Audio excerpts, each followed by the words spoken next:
এই মাছ বুলি নাখায় কি যি বুলি নাখায় মাছ বুলি খায় কিবা এনেকুৱা এটা কথা এটা আছে নহয়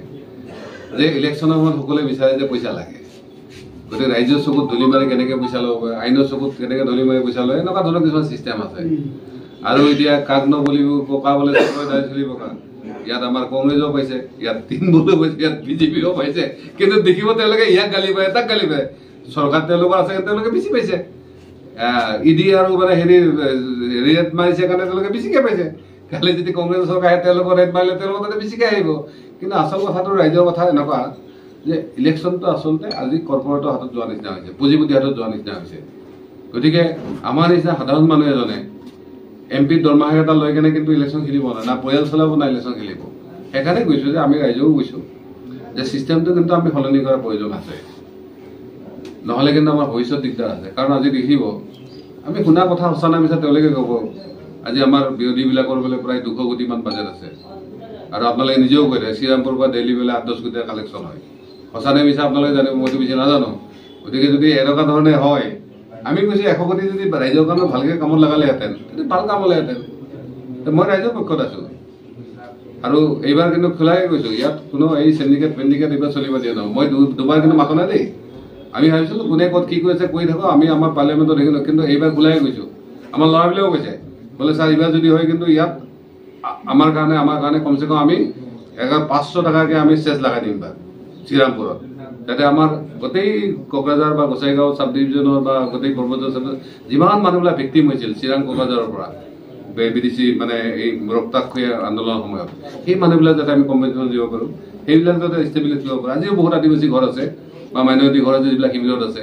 যিবিলাক কোনো ঘৰত চেয়াৰ এখন নাই বহাৰ কাৰণে এতিয়াও সন্দেহ হৈ আছে যে আমি কালি পলাব লাগে নেকি আপোনালোকে দেখিছিলে মাজতে আমি শিবিৰবিলাক ভিজিট কৰিছিলোঁ তেওঁলোকে এতিয়াও কৈছে ছাৰ আমি আচলতে মই বেলেগ কথা নকওঁ আমাৰ যিটো এই ইছ্যুটো সেই ইছ্যুটো লৈ য'ত 2009 চনত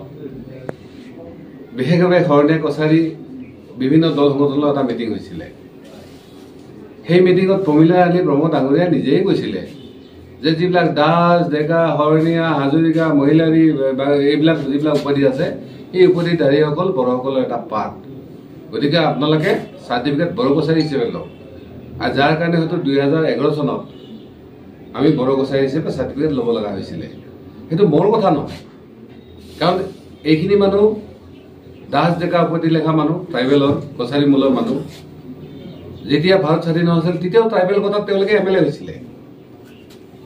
গতিকে এই ধৰণৰ কথাখিনি গোটেই অসমৰ মানুহ হয় যদি এই মানুহখিনি অসমীয়া জাতি গঠন প্ৰক্ৰিয়াত ভাগ লোৱাৰ কাৰণে কিবা অসুবিধা আছে এই মানুহখিনি শিৱৰ লগতে বাথৰৰ লগতে আৰু বাকী ধৰ্ম মানাৰ কাৰণে যদি বেয়া পাইছে তেতিয়া আমাৰ তাত ক'ব লগা একো নাই কাৰণ আমি প্ৰতিটো জাতি জনগোষ্ঠী ধৰ্মীয় লোকৰ লগত এটা আমাৰ সাংস্কৃতিক আদান প্ৰদান আছে তেওঁলোকে বিশ্বাস থাকে তেওঁলোকৰ লগত আছে কিন্তু আমি তেওঁলোকক অসন্মান কৰা কোনো কথা নাই তেওঁলোকে ভাল পোৱা বস্তুটো আমি কৰাৰ কি বাধা আছে আজি আমাৰ বড়ো ভাইসকলৰ বহুত মানুহ খ্ৰীষ্টান হৈছে ইভেন প্ৰমীলা ৰাণী ব্ৰহ্ম ডাঙৰীয়া তাইৰে ব্ৰহ্ম কাৰণ কিছুমানে কথাটো কৈছে যে বসুমতাৰী স্বৰ্গীয়াৰী নাৰ্জাৰী অৰ্থাৎ আৰি যিবিলাক আছে তেওঁলোক বোলে বড়ো কছাৰী তেতিয়া আমাৰ স্বয়ং জাজ মহোদয়ে সুধিছে যে প্ৰেচিডেন্সিয়েল অৰ্ডাৰটো এইটো লেখা নাই যে এনেকুৱা উপাধি হ'লে বড়ো কছাৰী হ'ব লাগিব সেইকাৰণে একজেক্টলি অসম চৰকাৰ প্ৰমীলা ৰাণী ব্ৰহ্ম ডাঙৰীয়া ট্ৰাইবেল সংঘ আৰু ষ্টুডেণ্ট অৰ্গেনাইজেশ্যন বা সামাজিক সংগঠনবিলাকৰ মাজত যিটো ডিচিজন হৈছিল যে দাস লেখক ডেকা লেখক কিবা লেখক তেওঁলোকে আচলতে বড়ো কছাৰী এটা পাৰ্ট তাৰ কাৰণে 2011 তেওঁলোকে সিদ্ধান্ত লৈছে যে অসম চৰকাৰে যদি এই সিদ্ধান্ত ভাইলেশ্যন কৰে মোৰ ক'ব লগা একো নাই সৰু গছ কোনে সৰু গছ কৈছে তেওঁলোকে ট্ৰাইবেলত নাই আমি কৈছোঁ সৰু গছ ট্ৰাইবেল নহয় সৰু গছ বুলি অসমৰ কোনো জাতিয়ে নাই এই কথাটো অসম চৰকাৰ ট্ৰাইবেল ডিপাৰ্টমেণ্টে কেলেই বুজা নাই মই বুজি পোৱা নাই সেইকাৰণে মই মুখ্যমন্ত্ৰী ডাঙৰক সুধিছিলোঁ যে আচলতে এই লোকসকল ট্ৰাইবেল হয়নে নহয় কৈছে ট্ৰাইবেল হয় ইয়াত কোনো সন্দেহে নাই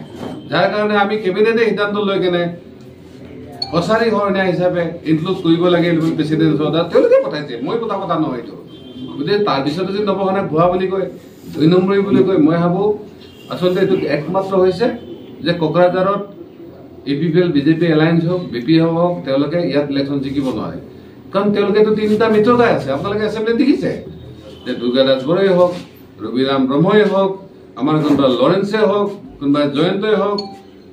বিজেপি হওক তেওঁলোকে একেলগে বহে একেলগে খায় একেলগে সিদ্ধান্ত লয় কিবা যে আইন বনাইছে একেলগে বনাইছে ইনডাইৰেক্টলি তেওঁলোকে ক'ব খোজে যে নৱসেনা বোলে চৰকাৰৰ লগত আছে কিন্তু আমাৰ ইয়াত ডাঙৰে প্ৰমাণে আছে যদি আছিল তেওঁলোক কেলে বাহিৰ কৰি দিলে আৰু ইভেন আমাৰ কণ্ডিশ্যন কি আছিলে আমি মাত্ৰ প্ৰমোদ বড়ো ডাঙৰীয়াক তাত চিফ বহাৰ কাৰণে আমাৰ চাপৰ্ট আছিলে কাৰণ আপোনালোকেও জানে হাগ্ৰামা মহিলা ডাঙৰীয়াই ৭৫ বছৰ নাটক কৰি পঠালে তেওঁলোকে নিজেই ক'লে যে আমি আমাক ট্ৰাইবেল বেল্ট দৰকাৰ নামক 6 শিডিউল লাগে আৰু আপোনালোকৰ অলপ হ'লেও যদি মানে সংবিধানিক জ্ঞানটো আছে আপোনালোকৰ আছে মই নাই বুলি কোৱা নাই আপোনালোকে নিজে জানে 6 শিডিউল কি লিখা আছে যিদিনা পৰা 6 শিডিউল কথা নকওঁ তাত থকা যিসকল লোক আছে ট্ৰাইবেল হওক নন ট্ৰাইবেল তেওঁলোকৰ সমান অধিকাৰ আছে তেওঁলোকৰ ভূমিৰ অধিকাৰ আছে তেওঁলোকৰ চাকৰি কৰিব পাৰে তেওঁলোকৰ কাম কৰাৰ অধিকাৰ আছে সেই কথাটো কেলে হাগ্ৰামাই ডিনাই কৰে সেই কথাটো কেলে প্ৰমোদে ডিনাই কৰে আৰু যদি ইয়াত বিজেপিও আছে তেওঁলোকে কেলে ডিনাই কৰে আমি এইটোৱে কথা সুধিছো আপোনাৰ কোকৰাঝাৰত নৱসেনা কোনো প্ৰতি নাই কাৰণ নৱসেনা একেবাৰে ট্ৰাইবেলৰ পৰা নন ট্ৰাইবেললৈকে মুছলিমৰ পৰা হিন্দুৰ পৰা ইছলাম একেবাৰে বুদ্ধিষ্টলৈকে আমাৰ সকলো ৰাইজৰ লগতে ভাল আমাৰ কথা হ'ল আমাৰ যিখিনি ধৰ্মীয় বিশ্বাস আস্থা পৰম্পৰা আমাৰ নিজৰ মাজত থাকিব লাগে ইটোলে কাৰো মাজত কাজিয়া হ'ব নালাগে তুমি ট্ৰাইবেল হওক নন ট্ৰাইবেল তোমাৰ নিজৰ অধিকাৰ সাংবিধানিক অধিকাৰ তুমি নিজে এনজয় কৰিব লাগে তাত কোনো বাধা দিয়া কথা নাই নহয় আজি 6 শিডিউলত থকা নিয়মটো যদি আমাৰ কোনোবা হেৰিয়ে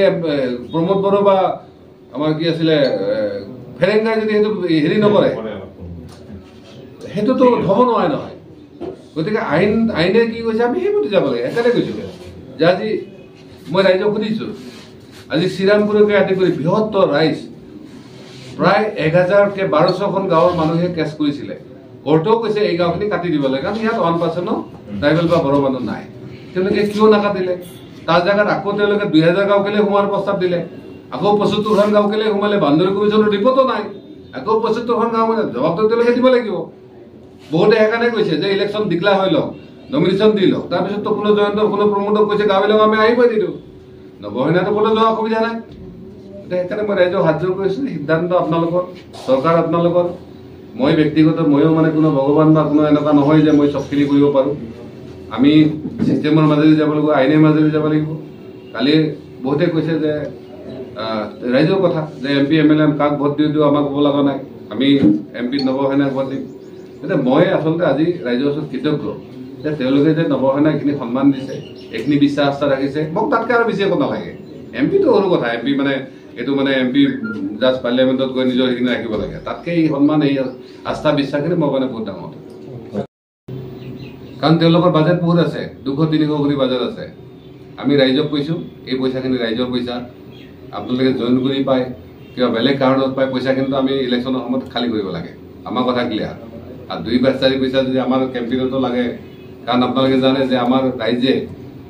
যেতিয়া কেম্পেইন কৰে নিজৰ পকেটৰ পৰা নহ'লে কাৰোবাৰ পৰা লৈ আহে কাৰ পৰা আনে এই পাৰ্টিবিলাকৰ পৰা আনে কাৰণ তেওঁলোকে নিজৰ স্বাৰ্থত ব্যৱহাৰ কৰে সেইকাৰণে মই বাৰ বাৰ কৈছোঁ যে ভাৰতবৰ্ষৰ 543টা সমষ্টিৰ 542টা ইতিমধ্যে মধ্যপ্ৰদেশৰ বহিদুলত কেণ্ডিডেট মৃত্যু হোৱাৰ কাৰণে এইটো হেৰি কৰিলে 542টাত কেণ্ডিডেট হ'ব তাৰপিছত কোকৰাঝাৰ সম্পূৰ্ণ পৃথক মই যেতিয়া গোটেই ভাৰতবৰ্ষত মই তেতিয়াও কথাটো কৈছোঁ যে কোকৰাঝাৰৰ ৰাইজে নৱসেনাক কাৰণে ভোট নিদিয়ে তেওঁলোকে নিজৰ স্বাৰ্থৰ কাৰণে নৱসেনাক ভোট দিয়ে নৱসেনাক বিশ্বাস কৰাৰ কাৰণ এইটোৱেই যে আমি 10 বছৰ ক'তো আমি বিক্ৰী যোৱা নাই কাৰো লগত আমাৰ এনেকুৱা ৰাইজক লৈ আমি দৰদাম কৰা নাই আজিও মই কৈছোঁ দৰকাৰ হ'লে আমি শ্বহীদ হৈ যাম কিন্তু আমি কোকৰাঝাৰ ৰাইজৰ সমস্যা বা কোকৰাঝাৰ ৰাইজৰ বিপদৰ সময়ত আমি ৰাইজৰ লগত আছিলোঁ আজিও আছোঁ কালিও থাকিম গতিকে ৰাইজে নিশ্চিন্ত থাকক যে ইয়াত টৰ্চ লাইট জ্বলিব টৰ্চ লাইট থাকিব আৰু 18 তাৰিখে আপোনালোকে ভাল ৰিজাল্ট পাব আৰু পৰৱৰ্তী যদি তেনেকুৱা কিবাও হয় মই আপোনালোকৰ লগতে আছোঁ মিডিয়াটো মানে মই কালি মাধৱ ৰাজবংশীক কৈছোঁ বুজাই 2-এটা কথা তেওঁলোকে অলপ হেৰি ভাবে কয় সেইকাৰণে অলপ মিডিয়াবিলাকত তেনেকৈ কথাটো লিখি দিয়ে কেনেকুৱা কথাটো যে বহুতে ভাবিছে আমাৰ দাস ডাঙৰীয়া MP কেণ্ডিডেট নেকি আমাৰ অপৰশিক্ষা সমিতি JSP চবৰে মিটিঙৰ এটা সিদ্ধান্ত হৈছে 18 তাৰিখে আমি বহি যেতিয়া সিদ্ধান্ত লওঁ সিদিনাই হ'ব দাস ডাঙৰীয়া ST হয় ঠিক তেনেকৈ আৰু 2-3জন আমাৰ কেণ্ডিডেট আছে যিবিলাকে ইলেকশ্যন খেলিম বুলি ভাবি আছে বা কৈ আছে কিন্তু নৱসেনা থাকাত তেওঁলোকে কেতিয়াও ইলেকশ্যন নেখেলে সেইটো তেওঁলোকৰ সিদ্ধান্ত সেইকাৰণে আমি চবকে কৈছোঁ যে 18 তাৰিখে আমি বহিম যদি এনেকুৱা কিবা পৰিস্থিতি হয় তেতিয়াহ'লে আমি বহি মেলি সিদ্ধান্ত ল'ম সেইটো কথা মই যাতে কনফিউজনটো নাহে কাৰণ আপোনালোকে সুধি দিব যে আপুনি কেণ্ডিডেট হ'ব নেকি ঠিক আছে আমাৰ সাধাৰণ যিবিলাক ৰাইজ আছে, যিবিলাকে এতিয়াও ভগৱান আল্লাহ ওচৰত প্ৰাৰ্থনা, তেওঁলোকে বুজি পুচালা ছাৰত কি টিকেট নহ'বই নেকি, হয় নহয়? গতিকে এই ধৰণৰ নিউজটো যাতে নাযায়, সেইকাৰণে আমি আপোনালোকক অনুৰোধ জনাইছোঁ, যিখিনি সঁচা সত্য কথা 18 তাৰিখে বহিম। আপোনালোকে মিডিয়াসকলেও আমি প্ৰথম কথাটো মিডিয়াকে আমি জনাম কিবা সিদ্ধান্ত হ'লে, তাৰপিছতে ৰাইজে আপোনালোকৰ জৰিয়তে গম পাব। 18 তাৰিখে বহি আমি আৰু 2-এজন অৱৰৰ নামতো কোনোবা ইফাল সিফাল কৰি আছে, সেইটো আৰু আমি ক'ব লগা একোৱেই নাই, ঠিক আছে? অৱৰৰ মিনিংছটো মানে এনেকুৱা নহয় যে কোনোবা এজন মানুহ মানে অৱৰৰ হেৰি হয়। অৱৰতো মিনিংছটো এইটো বুজাইছে যিখিনি নন বৰ্ডাৰ স্পিকিং পিপুল আছে, যিখিনি টোটেলি ভিক্টিম, সেইখিনি মানুহে বুজাইছে। গতিকে সেইখিনিৰ মাজত আপোনালোকো পৰে, আমাৰ জাতীয় দল সংগঠনবিলাক পৰে। গতিকে আমি ভাবিছোঁ যে এই যিটো আমাৰ সিদ্ধান্ত, সেই সিদ্ধান্তটো সামগ্ৰিকভাৱে হওক, কোনোবা 1-2জন মানুহৰ মাজত নহওক, এইখিনি মোৰ কথা। তেওঁলোকেও কনভিন্স নহয় যে আমি যাব পাৰিম নে নোৱাৰিম। সেইকাৰণে কৈছোঁ যে সেই দিনটোৰ কাৰণে অলপ বাকী আছে। এইবাৰ যদি আমি আহিব পাৰোঁ নিশ্চিতভাৱে। আৰু কালিও এটা আমাৰ ৰিপৰ্ট আহিছে, আমাৰ ইয়াৰে কোনোবা এখন আমাৰ IPPL চেয়াৰমেন এজনে আমাৰ আদিবাসীৰ বহুত মাটি দখল কৰি পেলাইছে, কাগজ পাতি 2 নম্বৰ কৰি লৈছে। ফেৰেংগা দিব হেৰি কৰিলে, প্ৰমোদ কৈছে, মই কৈছিলোঁ আজি ললিতক কৈছিলোঁ আজি লৈ কাগজখিনি আমাৰ সাংবাদিক মণ্ডললৈ দেখাই দিম, যদি সঁচাকৈ 2 নম্বৰ কৈছে কালি তাক চলিত যদি আমি কাঢ়ি লৈ আহিম, ঠিক আছে? গতিকে নৱসেনাৰ এইবাৰ বহি থকাৰ কথা নাই, এইবাৰ কিন্তু 2-এটাক আমি মজা দিম। মোৰ ক'ব লগা কথাখিনি আমাৰ MP মহোদয় গোটেই কথাখিনি ক'লে। মোৰ কাৰণে বহুতখিনি যেতিয়াৰ পৰা মই BTRত প্ৰমোদ বৰক ছাপৰ্ট দি আমি CM বনাইছিলোঁ, এই সময়ৰ পৰা আৰম্ভ কৰি যিটো নেকি মই EM হোৱাৰ পাছতো ইমান যন্ত্ৰণা পাইছিলোঁ যেন সঠিকভাৱে নিজৰ ডিপাৰ্টমেণ্ট চলাবৰ কণ্ডিশ্যনটো নাছিল। কিন্তু এনেকুৱা অৱস্থাত হ'ব নালাগিছিল, কাৰণ যিজন ব্যক্তিৰ মই সেই সময়ত লাকি নম্বৰ 21 আছিল, মোক নহ'লে BPFৰো নহয় আৰু BPFৰ চৰকাৰ নহয়, BJPৰো নহয়, এনেকুৱাকৈ লৈ গ'ল। মোক লৈ গৈ পেলাই চৰকাৰ গঠন কৰি প্ৰমোদ বৰক ছাপৰ্ট দি তেখেতক আমি মাত্ৰ চিফ্টহে বনাইছিলোঁ। কিন্তু সেই হিচাপে আমি কোনো তেওঁলোকৰ লগত বাকী এলায়েন্স আমি নাছিলোঁ। যদি তেওঁলোকৰ লগত যে আমি এলায়েন্স যেতিয়া আছিলোঁ, যে থকা বুলি যেতিয়া কয়, যি সময়ত তেওঁলোকৰ বিধানসভাৰ আমাৰ ইলেকশ্যনত MP MLA ইলেকশ্যনত তেওঁলোকে আমাক নিমন্ত্ৰণ কৰা নাই, বিচাৰ বিবেচনা কৰাৰ কাৰণে। MCLA ইলেকশ্যন আছিলে, তাতে আমাক একো বিচাৰ বিবেচনা কৰা নাই, যিবিলাক ড্ৰপ কৰি গৈছিলে। তাৰ লগতে NDAৰ লগত যেতিয়া এলায়েন্স কৰিব গৈছিলে আমাৰ UPPL আৰু BJPয়ে, তেতিয়া আমাক কোনো নিমন্ত্ৰণ দিয়া নাছিলে। দিল্লীলৈকে নিমন্ত্ৰণ নিদিয়াকৈ তেওঁলোকে এলায়েন্সৰ মৰ্যাদা নকৰা বুলি কৈ কিছুমান নেতাই সেইবিলাক প্ৰকাশ কৰিছে, মিডিয়াত প্ৰকাশ কৰিছে, সেইবিলাক একদম ভুল।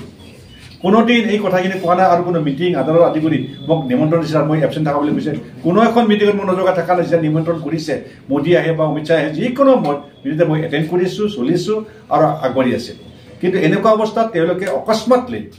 মোৰ যে EMবোৰ ড্ৰপ কৰি দিব মই বিবেচনা কৰা নাছিলোঁ। যিজন মানুহে চৰকাৰ মোক নহ'লে চৰকাৰে গঠন কৰিব নোৱাৰে, সেইজন মানুহক ইমান দুখ দিয়া তেওঁলোকৰ প্ৰয়োজন নাছিল। আৰু এইটো নিদি দেখি ৰাইজে বিবেচনা কৰক যে ইয়াৰ প্ৰতিটো আপোনালোকে কি দিব।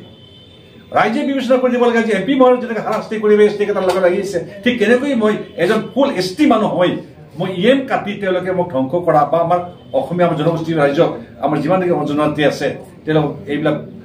কষ্ট দিয়াটো উচিত নাছিল। এই চৰকাৰখনে কি, এই চৰকাৰ নিজৰ মুনাফাতে বিচাৰি আছে। নিজৰ মুনাফা চালিতো নহ'ব, কাৰণ যিজন ব্যক্তিয়ে আজি মই এগ্ৰিকালচাৰ ডিপাৰ্টমেণ্টৰ এটা EM হৈ আছিলোঁ, সেই সময়ত কোনো আছিলোঁ সকলো সমন্বয়ত ৰাইজক উঠি পৰি লাগি দেহে কেহে লাগি কষ্ট কৰি হ'লেও মানুহক সহায় কৰিছিলোঁ। এই সহায় আজিকালি কিন্তু দেখা পোৱা নাছিল, 17 বছৰ মই দেখা পোৱা নাছিলোঁ। যেতিয়াৰ পৰা মই আহিছিলোঁ তেতিয়াৰ পৰা এই আমাৰ এগ্ৰিকালচাৰ ডিপাৰ্টমেণ্টৰ সঠিক পথে চলিছিলে, সঠিক পথে পাইছে। আনকি চিফ মহোদয়েও জানে, চিফ না কৰিব নোৱাৰে। আনকি আমাৰ CM মহোদয়েও জানে যে মই কি কৰিছিলোঁ, কি মুতুল বৰা মহোদয়েও জানে যে মই কি কৰিছোঁ, কি কৰা নাছিলোঁ। মই কাৰো প্ৰতি মিছা কথা নকওঁ, সৈনিক হিচাপে মিছা কথা ক'ব লগা একো নাই। মই যি ক'ম সঁচাই ক'ম। আৰু এতিয়া আপোনালোকক অনুৰোধ কৰিছোঁ আৰু জনাব বিচাৰিছোঁ যে মই যিটো দলত জন্ম হৈছোঁ আৰু আজি মই ভাইচ প্ৰেচিডেণ্ট ইয়াতে আছোঁ, কিন্তু মই কোনোদিন কোনো এটা পাৰ্টিত যোৱাৰ মোৰ অধিকাৰ নাই আৰু মই নাযাওঁ। দৰকাৰ হ'লে শুনাক ল'ব লগা হ'ব পাৰে। আৰু মোক যিমানখিনি কিনিবৰ কাৰণে আহিছিলে টপ দিছে, বহুতে টপ দিছে, 7 কোটি 6 কোটি আদি কৰি নানা টকা মোক লগ দিছিলে, কিন্তু তথাপিতো মই লগত পৰিণত নহ'লোঁ। আৰু প্ৰথমবাৰ মোক বহুতখিনি লগ দিছিল পৰিৱৰ্তনৰ স্বাৰ্থত পুৰন্দৰ চিফ বনোৱাৰ কাৰণে মই আমাৰ MP মহোদয়ৰ আদেশত তেখেতক আমি ছাপৰ্ট দিছিলোঁ। কিন্তু এইখিনি কথা জানিব লাগে যে সকলো আমাৰ জনগণে ৰাইজ জানিব লাগে যে আজি MP কেনেকৈ হাৰাশাস্তি দিছে। আজি এজনেই মাত্ৰ GSPৰ অসমীয়া জনগোষ্ঠীৰ পৰা আমি GSPৰ পৰা আমাক যিখিনি আমি কৰিছিলোঁ, 2জনেই মাত্ৰ আছিল, তাকো আমাক কাটি কুটি লণ্ডভণ্ড কৰাৰ চেষ্টা চলাইছে। তেওঁলোকক সঁচাকৈ এনেকুৱা উত্তৰ দিব লাগিব যেন কোনোপধ্যে যে আগন্তুক তেওঁলোকে যেন কোনো জেগাত আগবাঢ়িব নোৱাৰে, তেনেকুৱা আমাৰ অসমীয়া ৰাইজ বা জনজাতি ৰাইজে যেন তেওঁলোকক প্ৰত্যুত্তৰ দিয়াৰ প্ৰয়োজন আছে।